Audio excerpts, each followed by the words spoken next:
The crystal chandelier above table 7 had been flickering for the past hour, casting unstable shadows across the white linen tablecloth. I watched it from my station by the kitchen doors, my feet aching in the cheap flats I'd worn for the 3rd consecutive shift.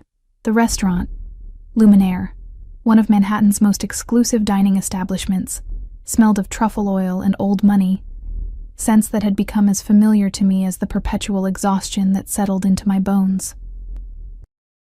I was invisible here. That was the point of being a good waitress, to anticipate needs before they were spoken, to materialize with fresh wine and disappear like smoke. After 6 months of working double shifts to keep my studio apartment and send money back to my sick mother in Ohio, I'd perfected the art of being nobody. The kitchen doors swung open with their familiar squeak, and Chef Antoine's voice carried through, sharp, French, perpetually dissatisfied. "The system, it is down again. 3rd time this month. Corporate, they send their technicians, their specialists, and still nothing works." I'd noticed the pattern. Every few weeks, the restaurant's integrated reservation and payment system would crash, causing chaos during the dinner rush. Tonight was no exception. The hostess stand was surrounded by frustrated managers, their faces illuminated by the blue glow of malfunctioning tablets. I'd seen at least 15 different IT professionals come through in the past month alone, each one leaving with the same defeated expression and the problem unsolved. But I had more immediate concerns. My section was filling up, and I needed to focus on the basics: smile, serve, survive. That's when he walked in. The air changed first. It wasn't something I could name, just a subtle shift in the atmosphere, like the pressure drop before a storm. The usual restaurant chatter seemed to lower in volume, conversations becoming murmurs. Even the flickering chandelier seemed to steady itself, as if the building itself was holding its breath. I looked up from the water glasses I was arranging and saw him. He moved through the restaurant like darkness itself had taken human form.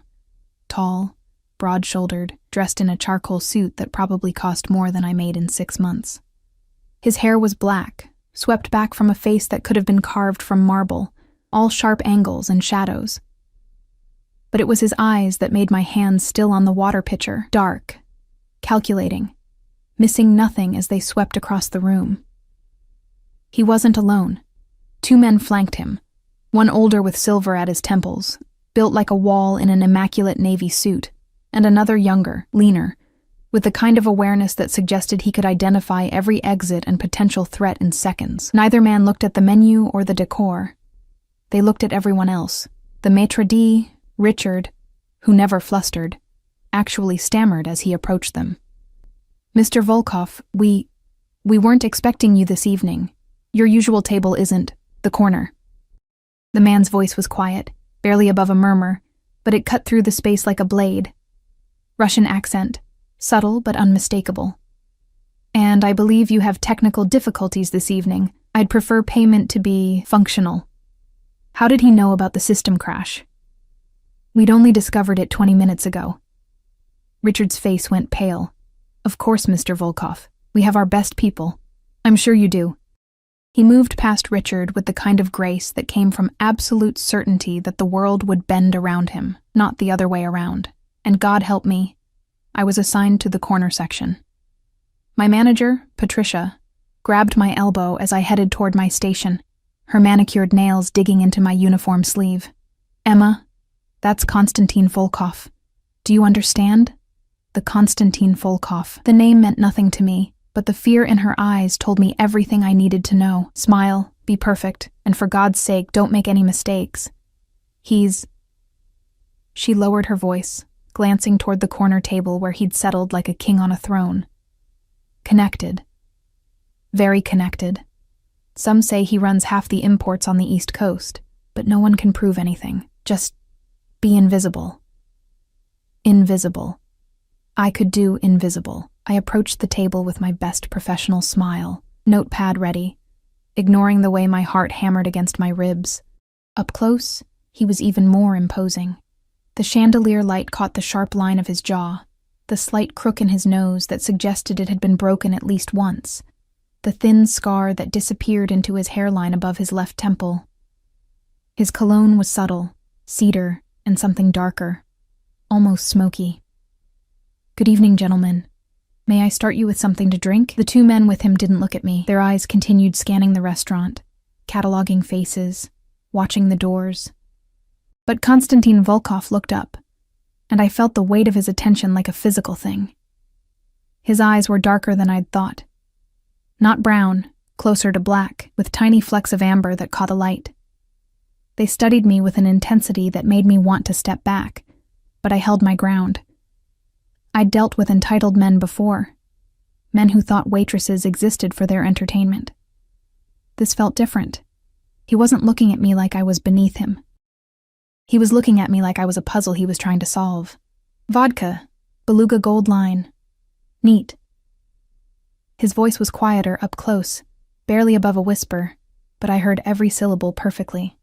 "You're new." It wasn't a question, but I answered anyway. 6 months, sir. 6 months and 13 days. He leaned back in his chair, his fingers drumming once against the tablecloth. "You started the Tuesday after Labor Day. You worked the evening shift exclusively, always tables 5 through 9. You walk to the subway after work, always the same route. You send money home every 2 weeks. The blood drained from my face. My notepad trembled in my hand. He noticed, of course. His expression didn't change, but something flickered in those dark eyes. Not amusement, exactly. Curiosity, maybe. "I make it my business to know who serves my food. Security precaution, nothing more.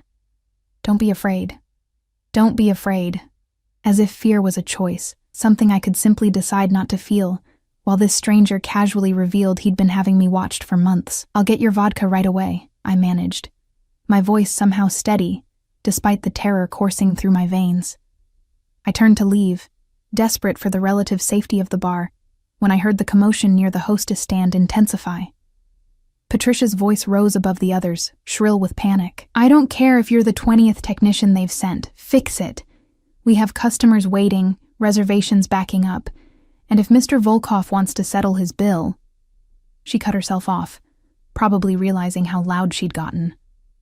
I glanced back at the corner table. Konstantin Volkov was watching the scene with the detached interest of someone observing insects in a jar. One of his men leaned down, murmuring something in Russian. Volkov's jaw tightened almost imperceptibly. The newest technician, a young guy with thick glasses and a laptop bag, threw up his hands. "Lady, I'm telling you, the configuration is corrupted at the source level. It's going to take a full system restore, minimum 4 hours, maybe longer. There's nothing I can do." Something clicked in my brain, a memory from 3 weeks ago, during another crash, when I'd been standing near the server station. I'd noticed something then, something odd about the way the system rebooted. The error message that flashed across the screen before the managers shooed me away. I'd worked IT support during my first year of college, before I'd had to drop out when Mom got sick. Nothing sophisticated, just help desk stuff. But I'd learned the basics of network troubleshooting. It was a stupid idea, a terrible idea, but my feet were already moving toward the hostess stand. "Excuse me," I heard myself say, my voice small in the chaos. "I think I might know what's wrong." Patricia whirled on me, her face red. "Emma, go back to your tables. This is not your concern. Please." I stepped closer to the main terminal, looking at the error message on the screen. "I used to do IT support, just... let me try something. 1 minute." "Absolutely not. We have professionals, 20 professionals who've all failed." The voice came from behind me, quiet and absolute. Konstantin Volkov had risen from his table and approached with that same predatory grace. He stood close enough that I could feel the heat radiating from him, smell that cedar and smoke cologne. Let the girl try. It wasn't a suggestion. Patricia's mouth opened and closed like a fish. Then she stepped aside. My hands were shaking as I leaned over the keyboard. Every eye in the vicinity was on me now. The technician, the managers, the hostess, and most terrifyingly, the man standing just behind my right shoulder. I could feel him there, a dark presence that made the hair on the back of my neck stand up. "Focus, Emma. Focus." I navigated to the system settings, finding the network configuration panel. There, just like I'd suspected. The DNS server addresses were pointing to an outdated internal IP range. Someone had probably updated the physical server locations during a renovation, but never updated the configuration files. Every time the system tried to authenticate a transaction, it was sending requests to servers that no longer existed. My fingers flew across the keyboard. Change the primary DNS. Update the secondary. Clear the cache. Restart the service. The screen went black. For 3 heartbeats, nothing happened. I'd broken it. I'd made it worse. I was going to be fired, and worse, I'd embarrassed myself in front of... The system chimed. The screen blazed to life, displaying the normal welcome interface. Patricia gasped. The technician's mouth fell open. The hostess started crying with relief, and behind me, Konstantin Volkov laughed, a low, dark sound that seemed to resonate in my chest. "Remarkable," he murmured, so close his breath stirred my hair. "What's your name?" "Emma." I turned to face him, having to tilt my head back to meet his eyes. "Emma Price."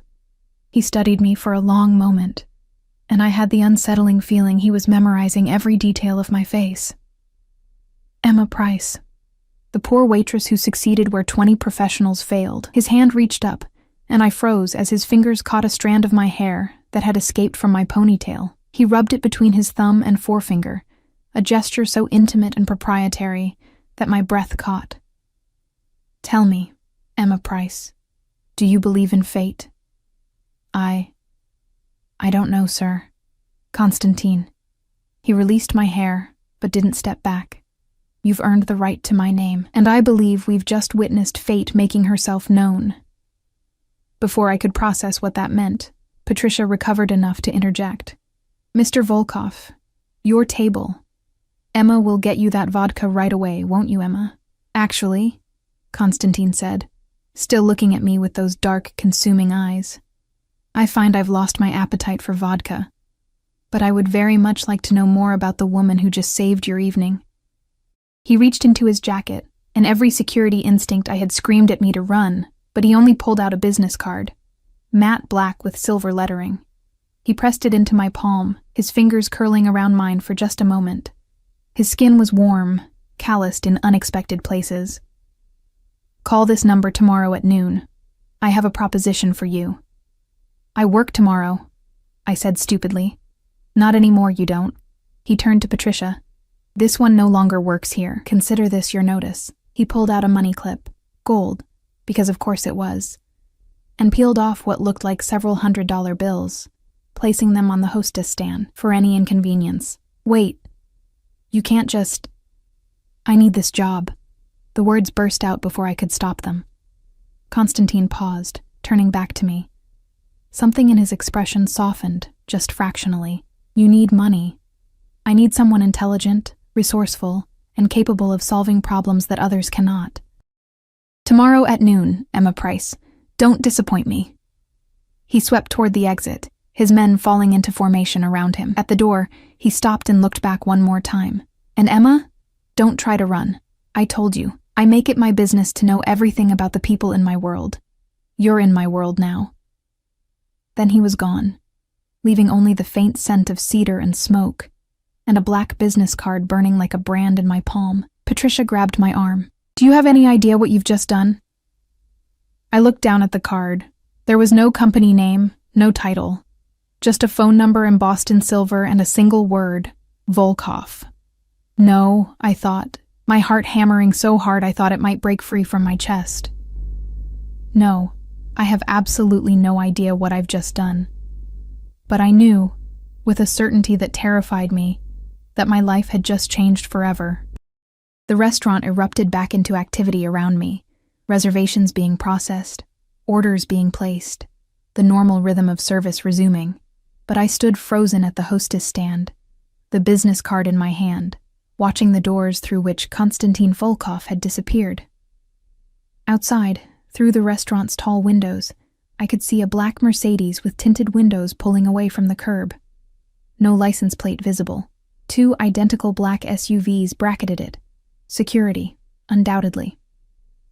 "Emma," Patricia's voice snapped me back to reality.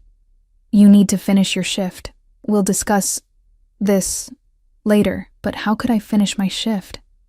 How could I pour wine and deliver entrees and smile at customers when everything had just shifted beneath my feet? When a man who apparently had me followed for months had just fired me from my job, my only source of income, and commanded me to call him like he had every right to direct my life. I should have been angry. I was angry. But beneath the anger was something else. Something I didn't want to name. A dark curiosity. A pull I couldn't explain. I looked down at the card again, running my thumb over the raised silver lettering. "Tomorrow at noon," he'd said. I had 18 hours to decide if I was brave enough or foolish enough to call. I didn't sleep that night. My studio apartment, a fifth-floor walk-up in Queens with walls so thin I could hear Mrs. Chen's television through the plaster, felt smaller than usual, suffocating. I sat on my second-hand futon, still in my uniform, the black business card on the coffee table in front of me like a live grenade. 3:47 a.m. The red numbers on my alarm clock mocked me. I'd tried to rationalize it, tried to convince myself that tomorrow I'd wake up, throw the card away, and find another waitressing job. Manhattan was full of restaurants. I had experience, references. I could start fresh somewhere Konstantin Volkov's shadow didn't reach. But even as I thought it, I knew it was a lie. He'd said I was in his world now. Men like him, men who knew where I walked, when I sent money home, how long I'd been working at Luminaire, they didn't just let people walk away. And the way he'd looked at me, like I was something rare he'd stumbled upon and decided to keep. My phone buzzed. A text from Patricia. "We need to talk about your employment status. Come in early tomorrow." I almost laughed. Employment status. As if I still had a choice in the matter. The first gray light of dawn was creeping through my window when I finally gave up on sleep. I showered, standing under water that never quite got hot enough, and tried to wash away the memory of his fingers in my hair, the weight of his attention, the quiet command in his voice. "You're in my world now." By 11:30 a.m., I was standing outside a coffee shop 3 blocks from my apartment, the business card clutched in my hand. I'd walked around the block twice already, trying to build up courage I wasn't sure I possessed. Just call. Hear what he wants. You can always say no. Except I couldn't, could I? Men like Konstantin Volkov didn't accept no as an answer. At 11:58, my hands shaking so badly I nearly dropped the phone, I dialed the number. It rang once. Emma Price. His voice poured through the speaker like dark honey, and I realized with a start that he'd been expecting my call exactly on time. Punctual. "Good. There's a car waiting for you outside your building. Black Mercedes. The driver's name is Dmitri. You have 5 minutes. Wait, how did you— 4 minutes and 45 seconds, Emma. Don't keep me waiting." The line went dead. I stood frozen on the sidewalk, my heart pounding. He knew where I lived. Of course he did. He'd probably known since the day I moved in. I should run. I should go to the police, file a report, something. Instead, I found myself walking toward my apartment building, my feet moving of their own accord, and there, idling at the curb, was a black Mercedes. The same one from last night, or one identical to it. The driver's window rolled down, a man in his 50s, solid and severe, with close-cropped gray hair and eyes that had seen too much, nodded at me. "Miss Price. I am Dmitri. Mr. Volkov is expecting you." He got out and opened the back door with the mechanical efficiency of someone who'd performed this action thousands of times. The interior smelled of leather and that same cedar cologne. Empty, but somehow still full of Konstantin's presence. "Where are we going?" My voice came out smaller than I'd intended. "Mr. Volkov will explain." Dmitri's accent was thicker than Konstantin's, pure Russian, with no room for negotiation. "Please." It wasn't really a request. I got in the car. The door closed with a heavy, final sound, and we pulled into traffic. I watched my neighborhood disappear through the tinted windows, the bodega where I bought coffee, the laundromat I visited every Sunday, the subway entrance I took to work, my whole life, getting smaller and smaller until it vanished entirely. We drove north, then east, leaving Manhattan behind for the wider streets of Brooklyn. The neighborhoods grew progressively more upscale, brownstones giving way to renovated warehouses, then to areas where you needed a code just to access the street. Finally, we pulled up to a building that looked like a fortress disguised as luxury, all glass and steel and sharp angles, with an entrance flanked by 2 more men in dark suits. Security cameras covered every angle. A gate that required both a key card and a fingerprint scan. Dmitri parked in an underground garage that held at least 20 other vehicles. All black, all expensive, all with tinted windows. He opened my door and gestured toward a private elevator. Penthouse. Mr. Volkov is waiting. The elevator was mirrored on all sides, and I caught sight of myself as we rose, pale dark circles under my eyes, my hair pulled back in the same practical ponytail I always wore. I looked exactly like what I was, a poor waitress way out of her depth. The elevator doors opened directly into the penthouse, and I stepped into a different world. Floor-to-ceiling windows overlooked the East River, the morning sun turning the water to molten gold. The furniture was minimal but clearly expensive. Leather, chrome, dark wood.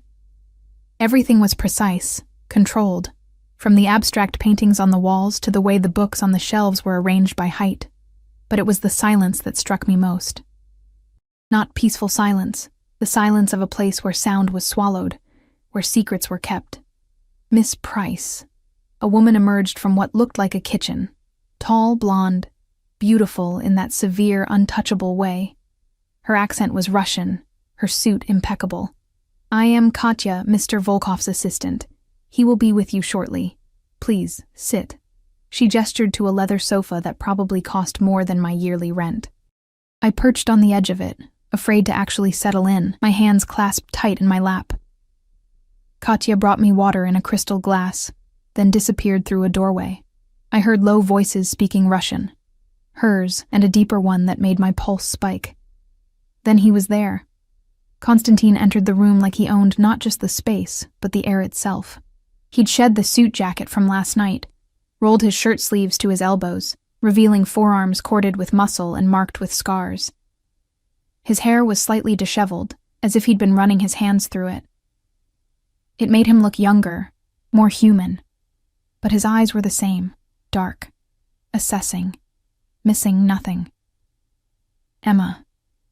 He didn't smile, but something in his expression softened when he said my name. "You came. You didn't leave me much choice." That earned me a ghost of a smile. "There is always a choice. You could have run, called the police, disappeared. But you're here." He moved to a bar cart, poured himself 2 fingers of amber liquid from a crystal decanter. "Do you know why?" "You're going to tell me." He turned, leaning against the window with the river behind him, backlit like some dark angel. "Because you're curious. Because you're intelligent enough to realize that running from me would be futile and pointless. And because, despite your fear, you're intrigued." He wasn't wrong, and I hated that he could read me so easily. "You said you had a proposition." I forced my voice to stay steady. "I'm here. What do you want?" Konstantin took a slow sip of his drink, studying me over the rim of the glass. "Tell me about your mother." The sudden shift threw me. "What?" "Your mother. Linda Price, 53 years old, stage 4 pancreatic cancer, currently in hospice care in Cleveland. You send her $2,000 every 2 weeks, which is approximately 70% of your income." His voice remained neutral, clinical, but there was something underneath it. "The doctors have given her 6 months, maybe less." Tears burned behind my eyes, but I refused to let them fall. "How dare you?" "I dare because I need you to understand something." He set down his glass and crossed to where I sat, lowering himself onto the coffee table directly in front of me, close, too close, his knees almost touching mine. "I know everything about you, Emma Price. Your mother's illness, your father who died when you were 12, the full scholarship to NYU you had to abandon after 1 year, the 3 jobs you've worked simultaneously to keep your head above water, the fact that you haven't bought yourself new clothes in 8 months, because every spare dollar goes to your mother's care." My breath hitched. It was too much, this stranger holding all my pain, all my secrets, examining them like artifacts. "I know you're drowning," he continued, his voice dropping lower, intimate, "and I'm offering you a lifeline." "What kind of lifeline?" I managed to whisper. "Work for me. Not as a waitress." as my... He paused, seeming to choose his words carefully. Problem solver. Last night, you fixed in 1 minute what 20 professionals couldn't resolve. That kind of mind is valuable. I need someone who can think differently, see solutions others miss. I fixed a computer error. That doesn't make me qualified to work for a... I stopped myself, but not soon enough. For a what, Emma? A criminal? His lips curved into something that wasn't quite a smile. You can say it. I won't be offended by the truth. I don't know what you are, I said, meeting his eyes despite the fear coursing through me. But I know enough to be scared. Good. Fear is intelligent. Fear keeps you alive. He reached out slowly, giving me time to pull away, and tucked a strand of hair behind my ear. The gesture was gentle, almost tender, completely at odds with the danger radiating from him. But you should also know that I protect what's mine. Work for me. And you'll have protection, resources, money. Enough money to give your mother the care she deserves. Experimental treatments, private nurses, the best doctors in the country. My heart clenched. Why? Why would you do that for a stranger? Because you're not a stranger anymore. His fingers lingered near my face, not quite touching, but close enough that I could feel the heat of his skin. From the moment you stepped into my line of sight, you became something else. Something I want. The admission hung in the air between us, heavy with implication. I won't. I stumbled over the words, my face flushing. Relax, Emma. He withdrew his hand, but his eyes remained locked on mine. I'm not asking you to warm my bed. I'm asking you to work for me. What happens beyond that? His gaze dropped briefly to my lips, then back up. We'll let fate decide. I should have said no. Every rational part of my brain screamed at me to refuse, to walk out, to run as far and as fast as I could. But I thought of my mother, hooked up to machines, wasting away in a hospice bed because I couldn't afford the treatments that might save her. I thought of the crushing weight of poverty, of helplessness, of watching someone you love die because you're not rich enough to save them. What would I have to do? The words came out before I could stop them. Constantine's expression shifted, something dark and satisfied flickering across his features. Various tasks. Problem-solving, as I said, some technical, some logistical. I have many business interests, Emma. Some legitimate, some... He shrugged. Less so. You would help me manage complications, find solutions, fix what's broken. And if I refuse, then you go back to your life, your apartment, your waitressing job, assuming you can find one after word spreads that you've caught my attention. Your mother continues to decline, and He stood, moving back to the window. I find someone else, someone less interesting, less intelligent, less perfect for what I need. It wasn't a threat, exactly. Just a statement of facts. But the implication was clear. How much? My voice sounded foreign to my own ears. 10,000 a week. Plus medical coverage for your mother. Full coverage, any treatment, any specialist. She can be moved to New York if you wish, to the best private facility in the city. Or she can remain in Cleveland with round-the-clock care. Your choice. 10,000 a week. That was more than I made in 4 months. More than enough to give my mother a fighting chance. There's always a catch, I said. What's the catch? Constantine turned back to face me, and in the morning light, with the river behind him, he looked like something out of a dark fairy tale. Beautiful, and terrible, and absolutely uncompromising. The catch is that you belong to me now. Not in the way you're thinking, he added quickly, reading the panic on my face. You work for me. You're under my protection. That means you don't take other jobs. You don't speak to police. You don't betray my trust. You're loyal, or you're nothing. There is no middle ground, and if I want to leave, then you leave. His expression hardened. But you don't take my secrets with you.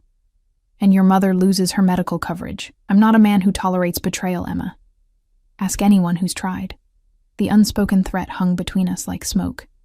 I looked down at my hands, calloused from work, nails bitten short, a small burn scar on my left thumb from a kitchen accident last month. These were the hands of someone who'd never had choices, never had options. Someone who'd spent her whole life treading water, barely keeping her head above the surface. Constantine was offering me a rope. It didn't matter that the rope was made of thorns and wrapped around the wrist of a devil. "I need to think about it," I said finally. "No." His response was immediate, absolute. "You decide now, here. This is the only time I make this offer." "That's not fair." "Fair?" He laughed, but there was no humor in it. "Life isn't fair, Emma. Cancer isn't fair. Poverty isn't fair. I'm offering you a way out, a way to save the person you love most in this world. Don't insult me by pretending you need more time to decide." He was right. God help me. He was right. I thought of my mother, of her smile that was all pain now, of the way she'd stopped talking about the future because we both knew she didn't have one. I thought of the weight of hospital bills, of worthless insurance, of watching her fade a little more each day. "Okay." The word slipped out, quiet but irrevocable. "Okay, I'll do it." Constantine's entire demeanor shifted. The tension in his shoulders eased. Something that might have been relief flickered across his face, there and gone so fast I almost missed it. "Good." He pulled out his phone, typed something rapidly. "Katya will prepare the contracts. You'll start tomorrow. Dmitri will collect you at 8 a.m. "Contracts?" My voice pitched higher. "What kind of—" "Standard employment agreements, non-disclosure clauses, medical authorizations for your mother's care. Nothing that should concern you unless you plan to betray me." He pocketed his phone and closed the distance between us again. "And Emma? You should know something else." He reached out, his hand cupping my jaw, tilting my face up to meet his eyes. The touch was firm, possessive, and sent an unwelcome shiver down my spine. "I always take care of what's mine. You're mine now. That means no one hurts you, no one threatens you, no one touches you without consequences. Do you understand?" I couldn't speak, couldn't breathe with him this close, his dark eyes boring into mine. "Say you understand," he commanded softly. "I understand," I whispered. "Good girl." He released me, stepping back, and the loss of his warmth was startling. "Dmitri will take you home. Pack what you need. You're moving." "Moving? Where?" "Here. The floor below this one. You'll have your own apartment fully furnished. It's safer, and I prefer to keep valuable assets close." "I'm not an asset." "Yes, you are." His voice cut through my protest like a knife. "The sooner you accept that, the easier this will be. Now go. We'll discuss the details of your first assignment tomorrow." Katya materialized from wherever she'd been waiting, a folder in her hands. "Miss Price, if you'll come with me, we'll handle the paperwork." I stood on shaking legs, following her toward a sleek glass desk in the corner of the room, but I looked back once and found Constantine still watching me, his expression unreadable, a half-empty glass of whiskey in his hand. He raised the glass slightly in my direction. A toast or a warning, I couldn't tell which. As Katya spread papers across the desk, her voice crisp and efficient, explaining terms and conditions, all I could think was that I'd just made a deal with the devil, and the worst part? I wasn't sure I regretted it. The apartment Constantine gave me was a cage made of marble and glass. Beautiful, yes. Spacious, certainly. The kind of place I'd once dreamed about when I was scrubbing toilets and living on ramen. Floor-to-ceiling windows overlooked the city, furniture that looked like it belonged in a magazine, a kitchen with appliances I didn't know how to use. But the security system required a code to exit. The windows didn't open, and I knew, with absolute certainty, that cameras were watching my every move. That first night, I'd stood in the center of the living room, surrounded by luxury I'd never earned, and felt more trapped than I ever had in my cramped studio. But then I'd called my mother. "Emma?" Her voice had been weak, threaded with pain even through the medication. "Baby, it's late there. Are you okay?" "I'm fine, Mom. Better than fine. I have news." I'd forced brightness into my tone, swallowing the fear. "I got a new job, a good one, and they have amazing medical benefits. I'm going to get you the treatment you need. The real treatment. We're going to fight this."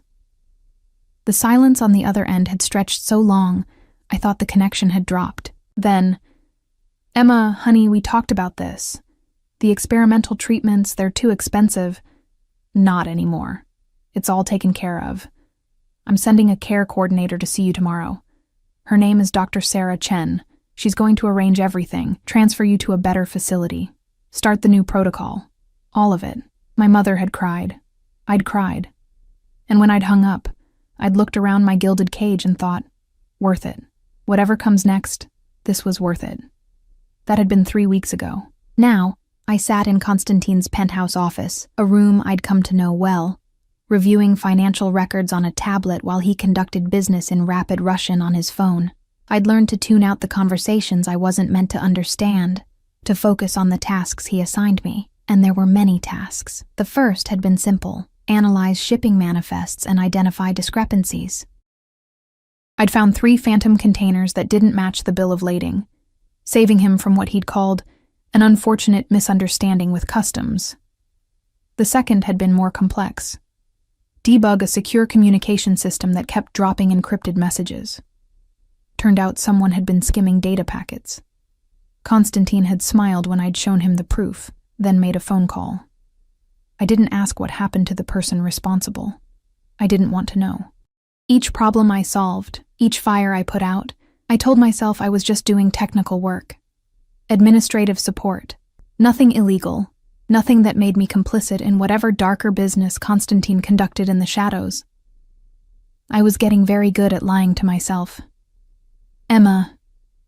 Constantine's voice pulled me from the spreadsheet I'd been studying. He'd finished his call and was watching me with that intensity that never quite went away. "How is your mother?" he asked every day.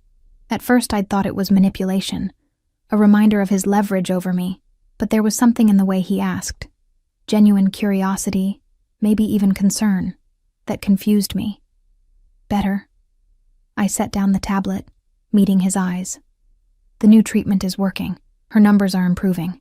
Dr. Chen says if this continues, she might be able to come to New York next month." Something shifted in his expression. Satisfaction? Yes, but something else too. Something almost soft. "Good. You should have the people you love close. Life is too uncertain to waste time apart." It was the most personal thing he'd said to me since that first day, and I found myself studying him with new curiosity. "You sound like you're speaking from experience." His jaw tightened almost imperceptibly. "I am." He stood, moving to the window. His thinking position, I'd learned. I had a sister once, younger. When the world we lived in fell apart, I was building my empire, focused on survival. I thought there would be time later to bring her somewhere safe, to protect her properly. The past tense hung heavy in the air. "What happened?" I asked softly. I was wrong about the time. His reflection in the glass was hard, haunted. "There's a lesson in that, Emma. When you have the power to save someone you love, you do it immediately. No hesitation, no waiting for the perfect moment. Because that moment might never come." My chest tightened. It was the most vulnerable I'd ever seen him. This man who wore power like armor. "I'm sorry." "Don't be sorry. Be grateful you still have the chance I lost." He turned back to face me. "Your mother will have the best care available. I've made sure of it." Before I could respond, the elevator chimed. Dmitri stepped out, his expression grim. "Boss, we have a problem." Constantine's demeanor shifted instantly, all vulnerability vanishing behind cold professionalism. "Speak." "Sergei's shipment." It was intercepted, not by police, by Volkov's people. The temperature in the room seemed to drop 10 degrees. I didn't know who Volkov was, but the name made Constantine's hands curl into fists. "How much did we lose?" 2 million in merchandise, but that's not the worst part. Dmitri glanced at me, hesitant. "They left a message. They know about her." My blood ran cold. Her. Me. Constantine's face could have been carved from ice.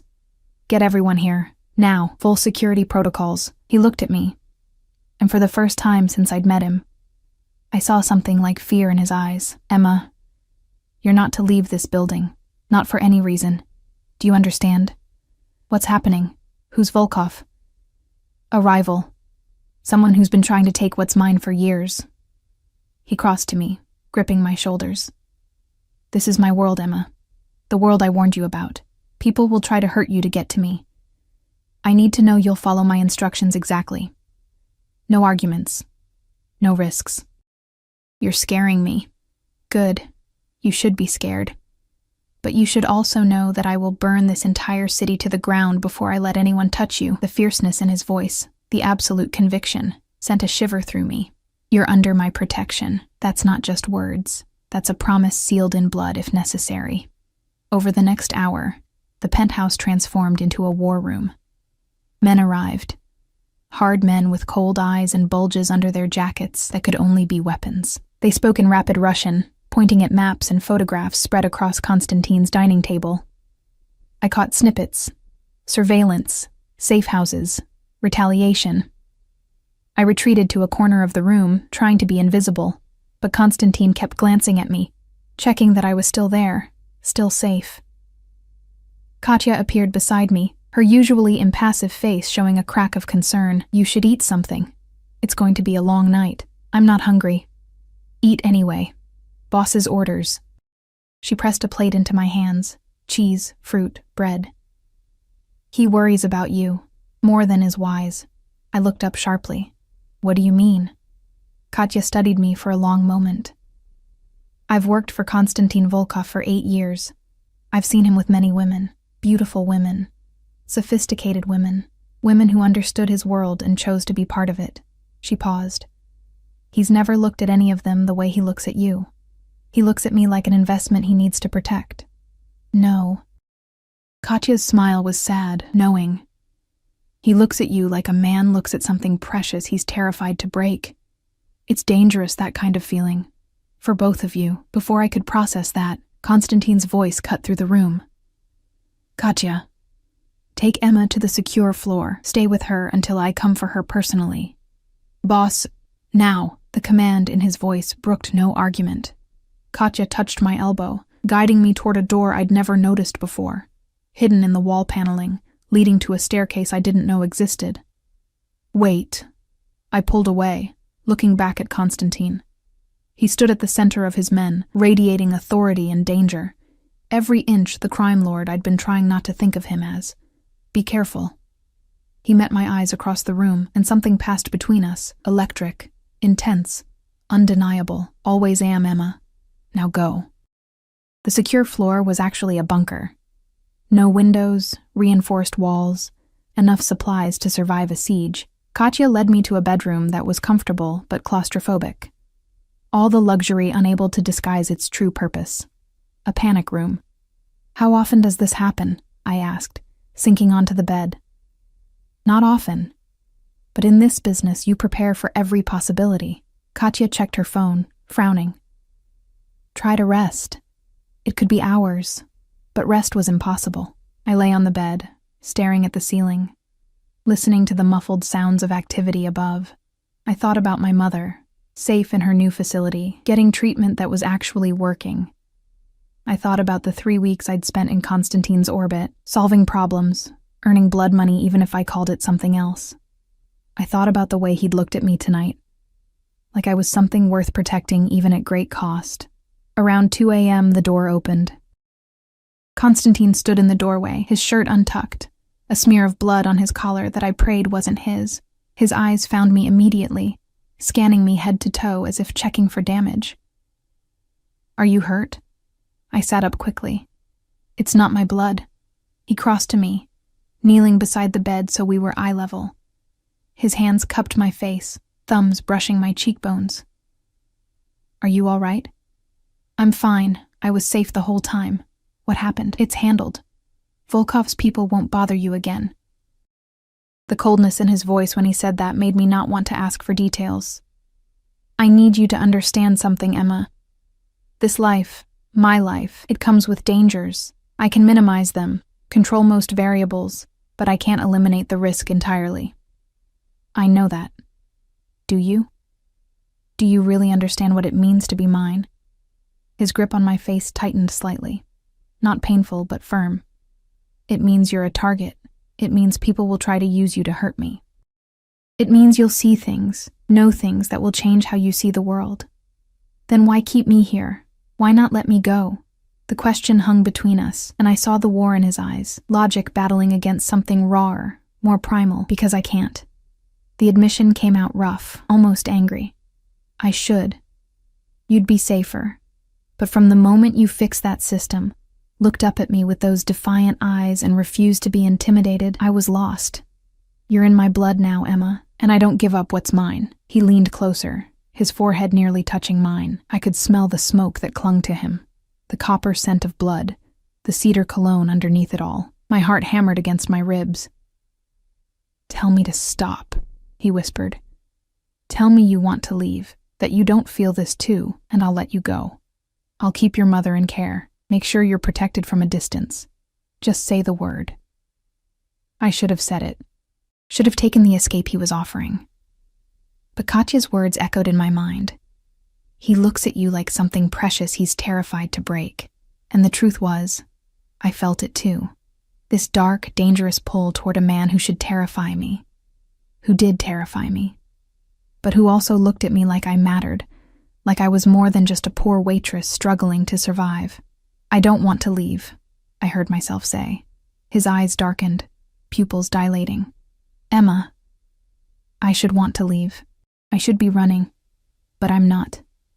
I lifted my hand, touching the blood on his collar. What does that make me? Mine. He caught my hand, pressing it against his chest where I could feel his heart racing. It makes you mine, Emma, completely. When he kissed me, it wasn't gentle. It was possession and promise, and a claim he'd been holding back since the moment we met. His hands tangled in my hair, tilting my head back. And I let him, surrendering to the dark gravity of this man who'd crashed into my life and changed everything. When we finally broke apart, both breathing hard, he rested his forehead against mine again. No going back now, he murmured. I know. You're truly mine. Body, mind, soul. I'll protect you with my life, give you anything you want. But in return, you belong to me. Only me. Say it. I belong to you. The words should have felt like chains. Instead, they felt like relief. Like finally admitting a truth I'd been fighting. Good girl. He stood, pulling me up with him. Come. You're sleeping in my room tonight. I'm not letting you out of my sight. He led me upstairs to his penthouse, to a bedroom I'd never seen. All dark colors and masculine lines, dominated by a massive bed. He stripped off his bloodied shirt, revealing a tapestry of scars across his chest and abdomen. Stories written in violence across his skin. I reached out tentatively, tracing a particularly nasty one near his ribs. Does it hurt? Not anymore. He caught my hand, kissing my palm. Get some rest, Emma. Tomorrow things change. Change how? Tomorrow everyone knows you're not just my employee. You're under my personal protection. That comes with certain expectations, certain appearances we'll need to maintain. His thumb traced my lower lip. The world needs to believe you're mine in every way. Can you do that? I thought about what he was really asking. To play the role of his woman, his lover. To make the target on my back official and absolute. Yes, I whispered. Satisfaction flickered across his face. He pulled back the covers, gesturing for me to get in. I climbed into his bed, still fully clothed, and he settled beside me, pulling me against his chest, one arm wrapped around my waist, holding me tight. Sleep, he commanded softly. I've got you. And surrounded by his warmth, his scent, the steady beat of his heart against my back, I did something I wouldn't have thought possible hours ago. I felt safe. The world learned I belonged to Konstantin Volkov 3 days later, at a charity gala I hadn't known existed until that morning. You'll need something appropriate to wear. Katya had appeared in my apartment at 7 a.m. with a garment bag and a knowing smile. Boss wants you ready by 6. You know, the dress inside was midnight blue silk, elegant and expensive, the kind of thing I'd never have chosen for myself. It fit perfectly, of course. Konstantin seemed to know everything about me, including my measurements. By 6 p.m., I stood in front of the full-length mirror, barely recognizing myself. Hair styled in soft waves, Makeup professionally applied by someone Katya had brought in. Jewelry that probably cost more than my old yearly salary glittering at my throat and wrists. I looked like I belonged in Constantine's world. I looked like a beautiful lie, breathtaking. His voice came from the doorway, and I turned to find him in a tuxedo that made him look even more dangerous than usual. He crossed to me slowly, his eyes drinking me in. Perfect. I feel like I'm playing dress-up. You are. He fastened a bracelet around my wrist, diamonds and sapphires that caught the light. But by the end of tonight, the role becomes reality. Everyone will know you're mine. There will be no going back, Emma. Last chance to change your mind. I thought about the past 3 days, about Constantine pulling me into his office between meetings to steal kisses that left me breathless, about falling asleep in his arms every night, his body wrapped protectively around mine even though we hadn't crossed that final line yet, about the way he touched me like I was made of glass and fire simultaneously, precious and dangerous. I'm not changing my mind. Something fierce and possessive flared in his eyes. He pulled a small box from his pocket, opening it to reveal a ring, a single large sapphire surrounded by diamonds, set in platinum. Then wear this. Right hand, so people know what it means. What does it mean? I asked as he slid it onto my finger. That you're under my protection, that you're claimed, that anyone who touches you answers to me. He lifted my hand to his lips, kissing the ring. It also means you'll be watched tonight. Judged. There are people at this gala who would love to see me vulnerable, and you're my vulnerability now. That's reassuring, I muttered. His lips curved into a rare, genuine smile. You'll be fine. You're stronger than you think, Emma Price. That's why I chose you. The gala was held at the Metropolitan Museum of Art, closed to the public for the evening, and transformed into a glittering showcase of Manhattan's elite and its underworld, I realized quickly. These weren't just wealthy socialites. They were power players, criminals in expensive suits, the people who ran the city from the shadows. And they all seemed to know Constantine. He moved through the crowd with easy confidence, one hand possessively at the small of my back, introducing me as if it were the most natural thing in the world. This is Emma. She's with me. Those 3 words, she's with me, carried weight I was only beginning to understand. People looked at me differently after he said them, calculating, reassessing, some with barely concealed envy, others with pity. Volkov. A man approached us, silver-haired, distinguished, with eyes like chips of ice. I heard rumors, but I didn't believe them. You settling down? I don't settle, Antonov. I acquire. Constantine's arm tightened around my waist. Emma, this is Victor Antonov. We have overlapping business interests. The way he said overlapping suggested those interests involved violence. Antonov's gaze raked over me, and I felt Constantine tense beside me. Quite a departure from your usual type. A civilian? She's mine. That's all that matters. The warning in Constantine's voice was clear. Of course. Antonov smiled, but it didn't reach his eyes. Just be careful, my friend. Civilians break so easily in our world. After he walked away, I leaned closer to Constantine. Was that a threat? An observation. Ignore him.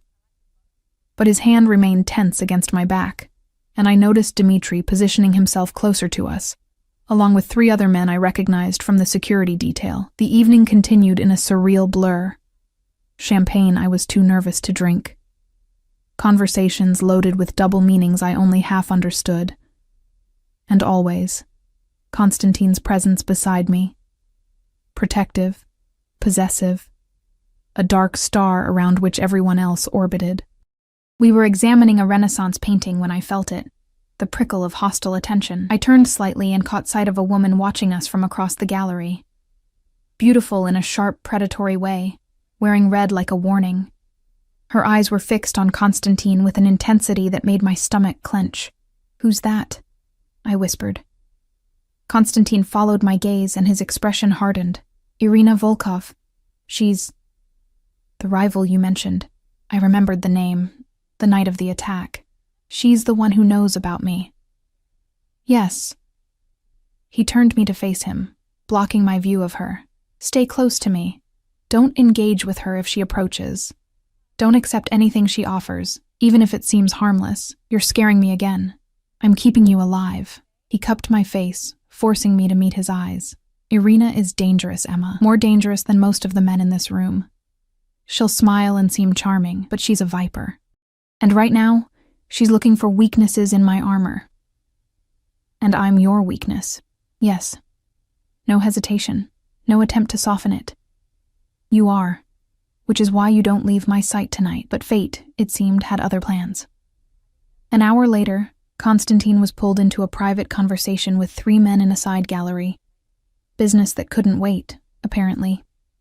He'd been reluctant to leave me, posting Dmitri at my elbow with clear instructions not to let me out of his sight.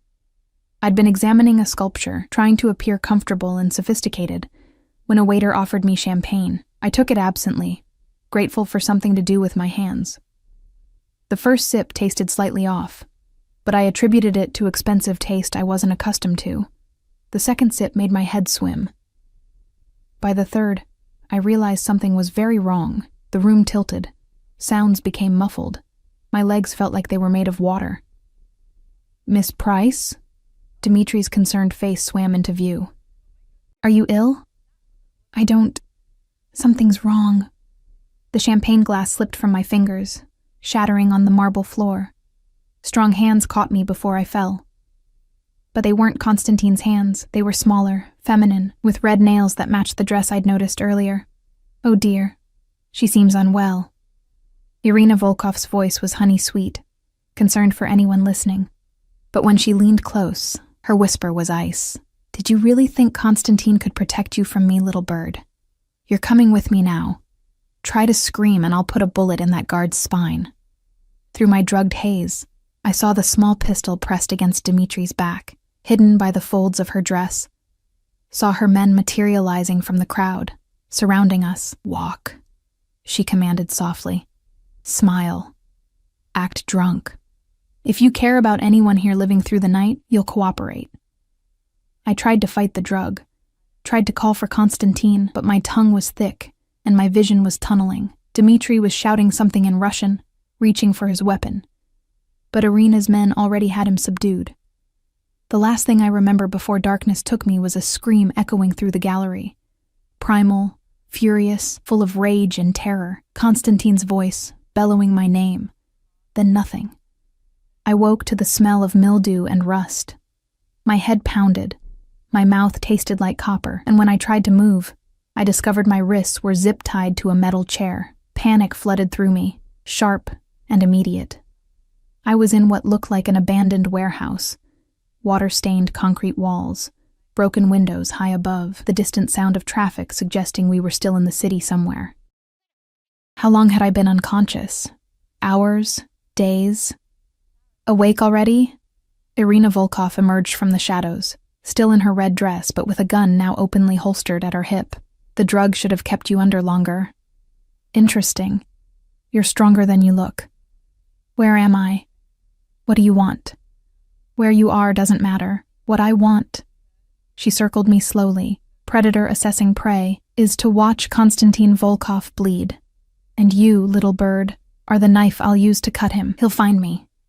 I'm counting on it. She smiled, and it was the most terrifying thing I'd ever seen. Do you know what you've done, Emma Price? You've made yourself the center of his world. The mighty Volkov, who hasn't shown weakness in a decade, is now vulnerable.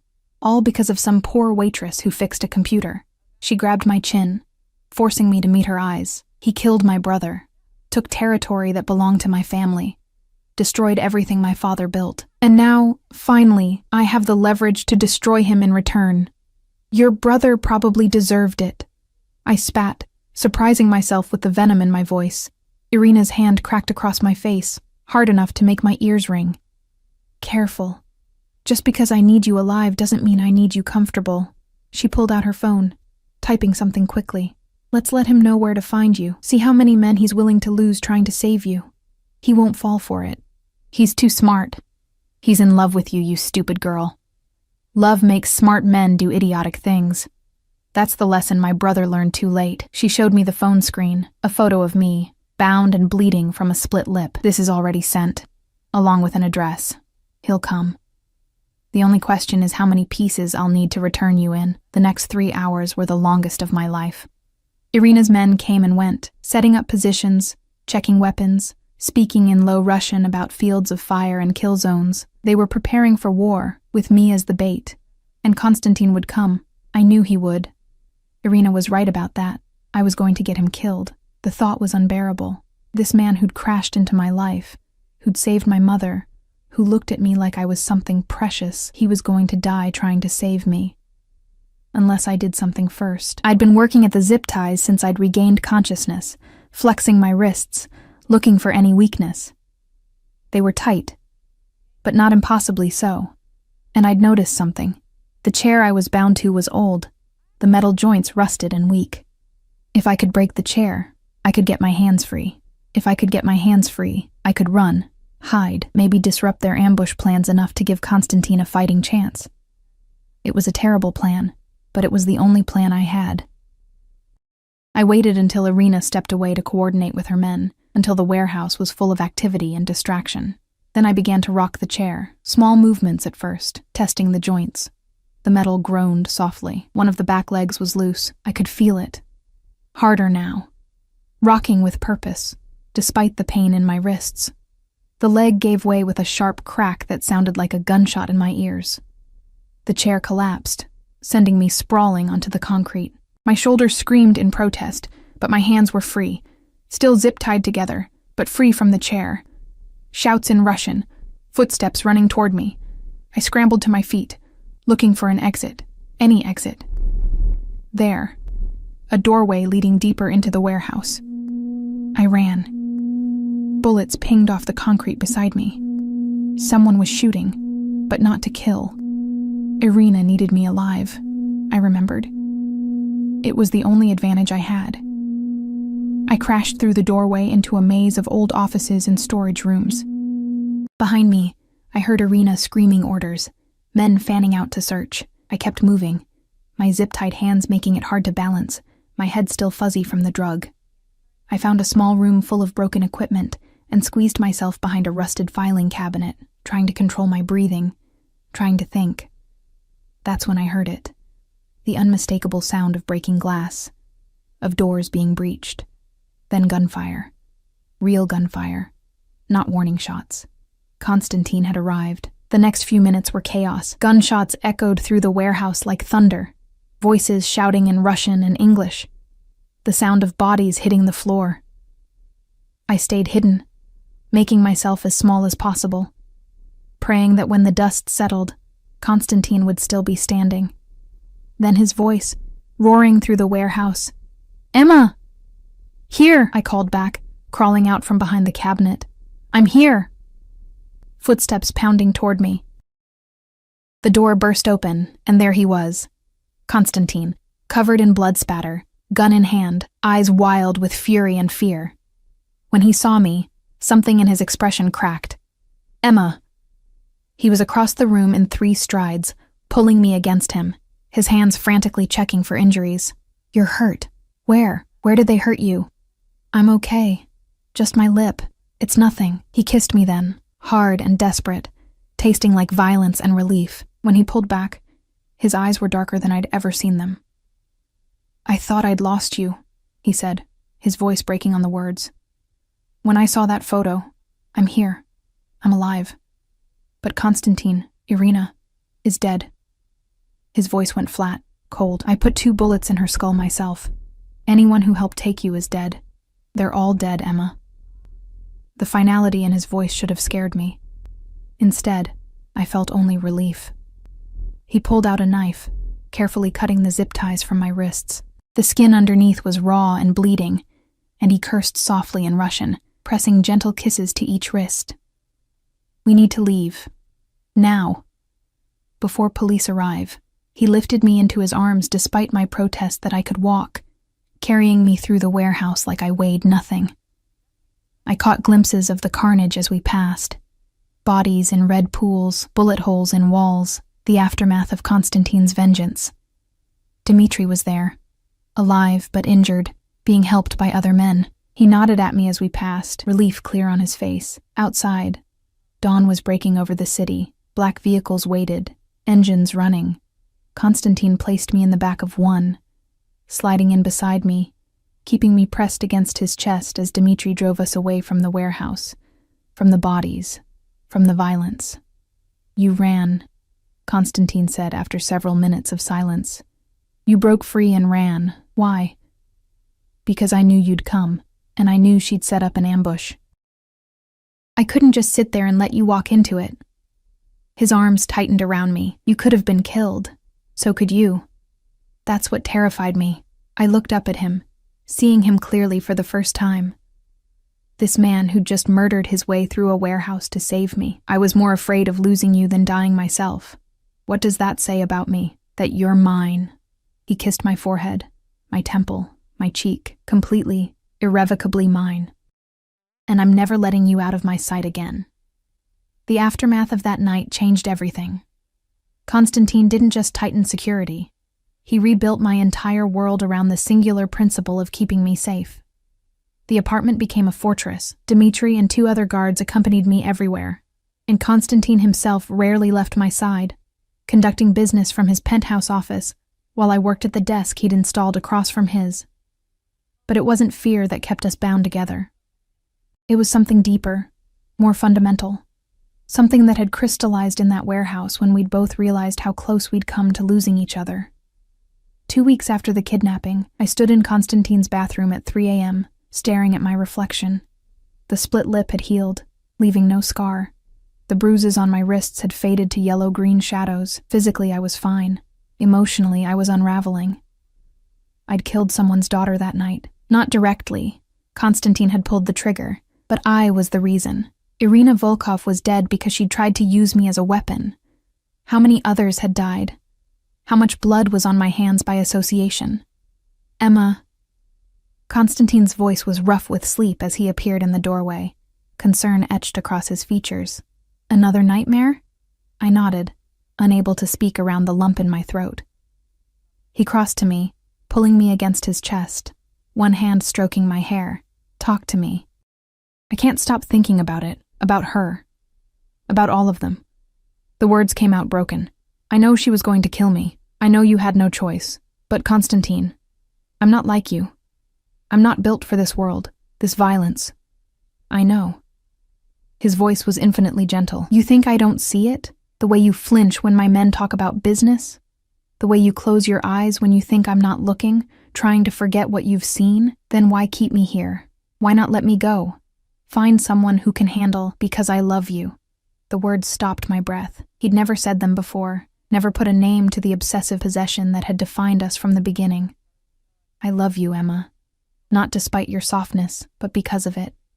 You're the only good thing in my life, the only pure thing I've ever touched. And yes, that makes everything harder. But I can't let you go any more than I can stop breathing." I pulled back to look at him, seeing the naked vulnerability in his eyes. "You love me. Desperately. Completely. In ways that probably aren't healthy." His laugh was self-deprecating. "I spent 10 years building an empire, convincing myself power and control were enough. Then you walked into my restaurant and fixed a problem in 60 seconds, and I realized I'd been living in darkness without knowing what light looked like." Tears spilled down my cheeks. "I love you too. God help me, I do, even though I shouldn't, even though this is all kinds of wrong." He kissed me then, deep and claiming, tasting like toothpaste and forever. When we broke apart, both breathing hard, his forehead rested against mine. "Marry me." I froze. "What?" "Marry me, Emma. Make this official. Let me give you my name, my protection, everything I have." His hands cupped my face, thumbs wiping away my tears. "I know it's fast.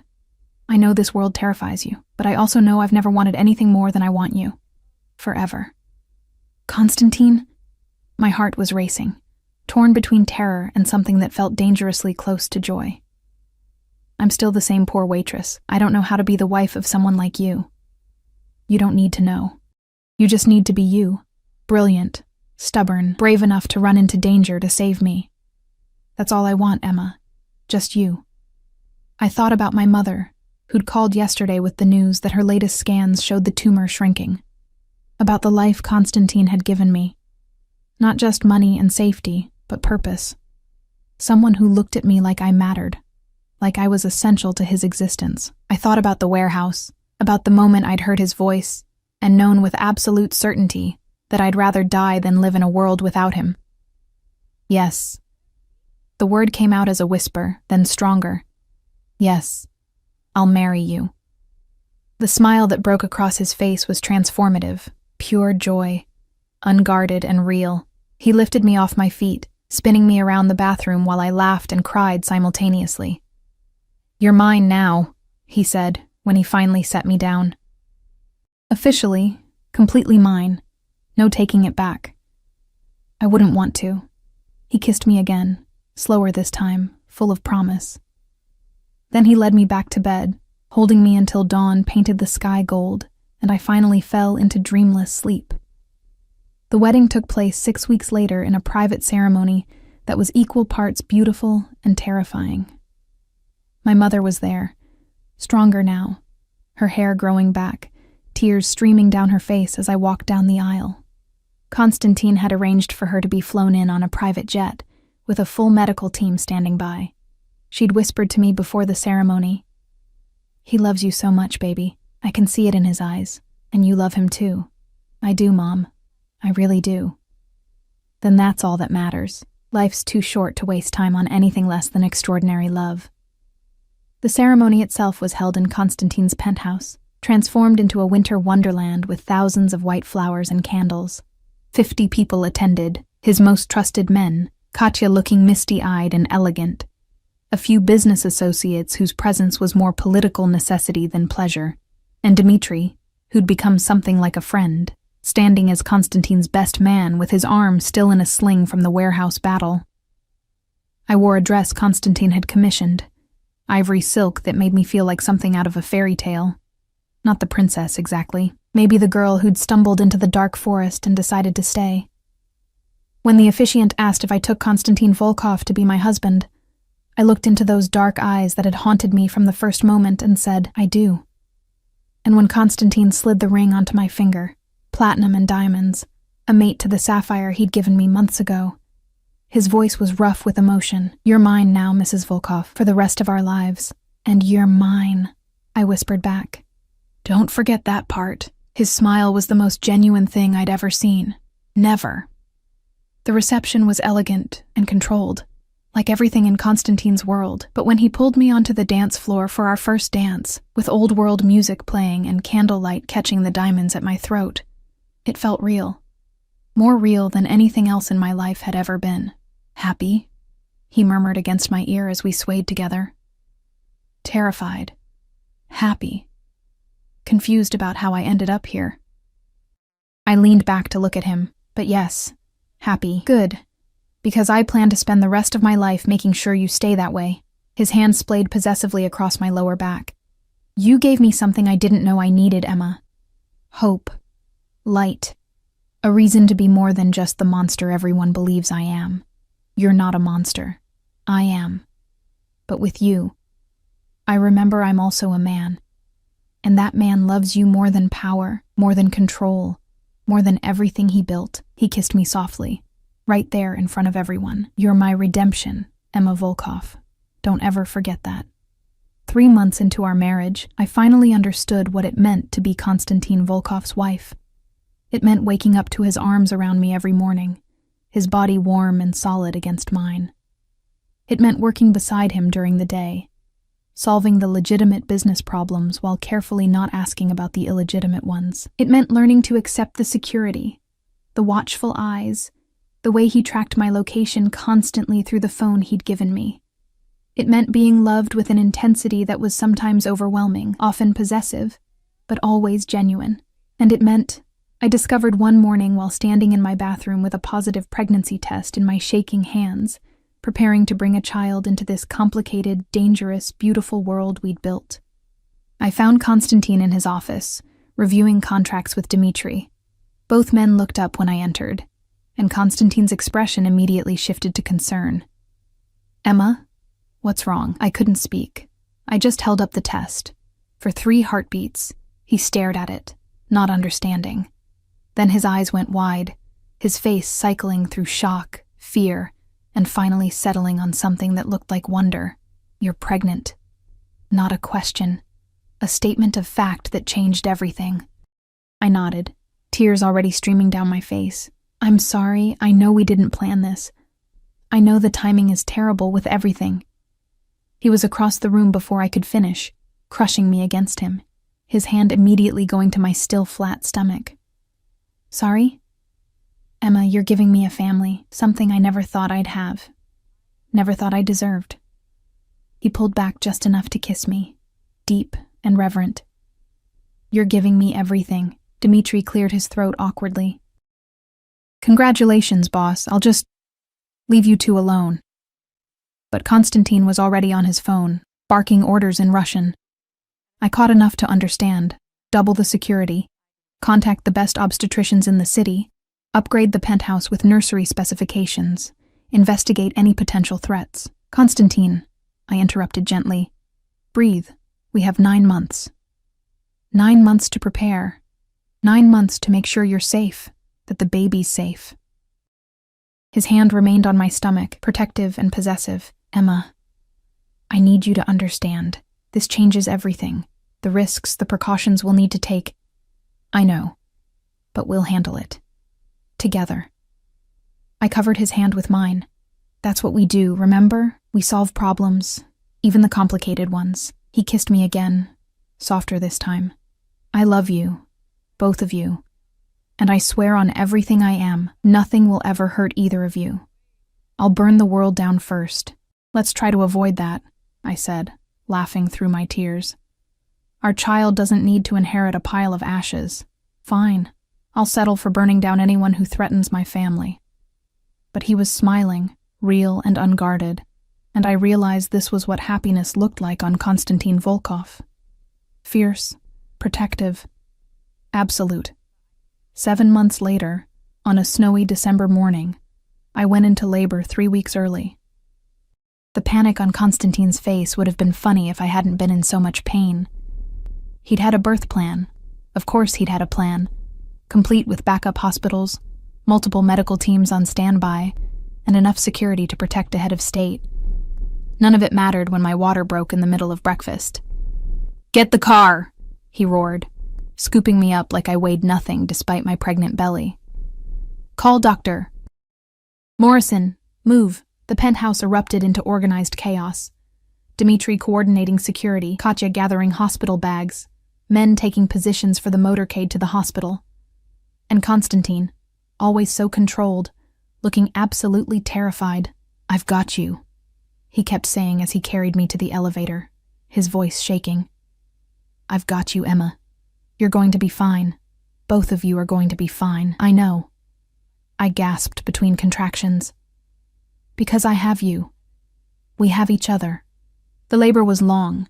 18 hours of pain and fear, and Konstantin refusing to leave my side, holding my hand through every contraction, whispering encouragement in Russian and English, looking like he might murder the doctors if they didn't make it better. But when our daughter finally arrived, small and perfect and screaming with healthy lungs, everything else faded away. Konstantin cried, the terrifying mafia boss who'd killed to protect me, who ruled an empire with an iron fist, held our daughter in his arms and wept like a child. "She's perfect," he whispered, his finger tracing her tiny face. "Emma, look what we made. She's perfect." "What should we name her?" I asked, exhausted but elated, watching my husband fall completely in love with our daughter. "Natasha." His voice broke on the name, after my sister, so she lives on through this beautiful child. Fresh tears spilled down my cheeks. "Natasha Volkov. It's perfect." He brought our daughter to me, carefully placing her in my arms, then wrapped himself around both of us, his wife and his child, his family. "This is everything," he said quietly. "Everything I never knew I wanted, everything I didn't think I deserved. You gave me this, Emma. You saved me." "We saved each other," I corrected, looking down at Natasha's sleeping face. "That night at the restaurant when I fixed that system, we both got saved.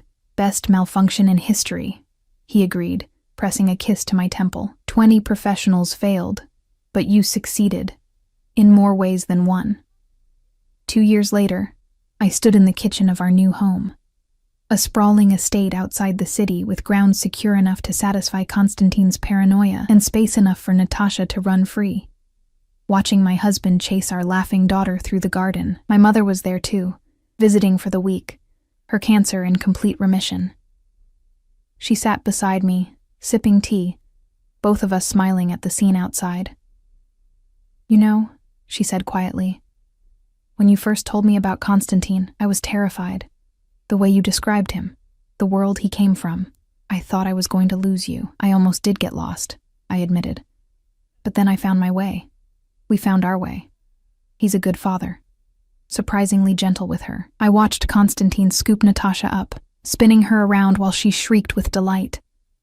He'd left the criminal empire behind, mostly, handed day-to-day operations to Dmitri and other trusted men, focusing instead on the legitimate businesses. He still had enemies, still took precautions, still kept enough security to protect a small country. But he was also the man who woke up at 2 a.m. for diaper changes, who read bedtime stories in Russian and English, who looked at our daughter like she'd hung the moon and stars just for him. "He's a good man," I said firmly. "Not a perfect man, but a good one. And he loves us more than anything in this world." "That's all that matters in the end," my mother said, squeezing my hand. "Love, family, the people who'd burn the world down to keep you safe." Konstantin looked up then, catching my eye through the window, and the smile he gave me was pure sunshine, rare and precious, and entirely mine. He mouthed, "I love you." I mouthed back, "I love you too." And I realized, watching my husband play with our daughter in the golden afternoon light, that this was what happy endings look like. Not perfect, not without complications or shadows, but real, earned, worth every terrifying moment that had brought us here. I'd started as a poor waitress who'd fixed a computer in 60 seconds. I'd become Emma Volkov, wife, mother, the woman who'd tamed a monster and discovered he was a man all along. And that, I thought as Konstantin carried Natasha inside, both of them talking at once about the flowers they'd found, was more than enough. It was everything. That evening, after Natasha was asleep and my mother had retired to her room, Konstantin and I stood on the balcony overlooking our grounds. He wrapped his arms around me from behind, his chin resting on my shoulder, and we watched the stars emerge one by one. "Do you ever regret it?" he asked quietly. "Saying yes that day, accepting my proposition, every day," I admitted, and felt him tense. "I regret that I waited until noon to call. I should have called at dawn, started this life sooner." He laughed, the sound rumbling through his chest into mine. "You're dangerous, Mrs. Volkov. You know exactly what to say to make me fall in love with you all over again." "Good, because you're stuck with me now. Forever." "Forever," he agreed, turning me in his arms to kiss me properly. "Forever isn't nearly long enough." Inside, a baby monitor crackled softly with Natasha's sleeping breaths. Outside, security patrolled the grounds, keeping watch. Above us, stars wheeled across the sky, indifferent to the small human dramas playing out below. And in Konstantin's arms, in the home we'd built from danger and desire and desperate, impossible love, I was finally, completely home. The poor waitress and the mafia boss. It sounded like the beginning of a story. It was.